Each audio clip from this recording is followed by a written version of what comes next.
Jose K മാണിയുടെ തീരുമാനം ഉറ്റുനോക്കുകയാണ് കേരളം. പ്രവർത്തകർ ആഗ്രഹിക്കുന്നത് പോലെ തന്നെ UDF-ലേക്ക് അടുത്തുകൊണ്ടിരിക്കുകയാണ് മാണി. ഇടതുമുന്നണിയെ അക്ഷരാർത്ഥത്തിൽ ഞെട്ടിച്ചുകൊണ്ട് ജോസ് കെ മാണി മുഖ്യമന്ത്രിക്ക് കത്തെഴുതിയിരിക്കുന്നത് ഒന്ന് കൊമ്പുകോർക്കാൻ തന്നെയാണ്.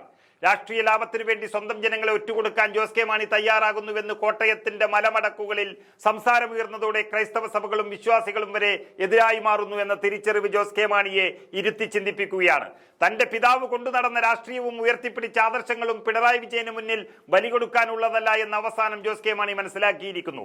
കൂടെ നിൽക്കുന്ന പ്രവർത്തകരും ക്രൈസ്തവ സഭകളും എതിരായതോടെയാണ് പഴയ തട്ടകത്തിലേക്ക് തന്നെ മടങ്ങാൻ ജോസ് കെ മാണി തയ്യാറാകുന്നത്. മുന്നണി മാറ്റം അജണ്ടയിലേ ഇല്ല എന്ന് ജോസ് കെ മാണി ആവർത്തിക്കുമ്പോഴും കാര്യങ്ങൾ അങ്ങനെയല്ല എന്ന വ്യക്തമായ ധാരണ CPM-നും LDF-നും തന്നെ വന്നിരിക്കുന്നു എന്നുള്ളതാണ് സത്യം. മലയോര മേഖലയിലെ പ്രശ്നം ചർച്ച ചെയ്യാൻ അടിയന്തര നിയമസഭാ സമ്മേളനം വിളിക്കുന്നതിൽ തുടങ്ങി പ്രത്യേക നിയമനിർമ്മാണത്തിൽ വരെ കേരള കോൺഗ്രസ് സമ്മർദ്ദം ശക്തമാക്കുമ്പോൾ കരുതിയിരിക്കുക, ജോസ് കെ മാണിയും കൂട്ടരും താമസിയാതെ പോകും എന്ന് CPM കേന്ദ്രങ്ങൾ തന്നെ ഉറപ്പിച്ചിരിക്കുകയാണ്.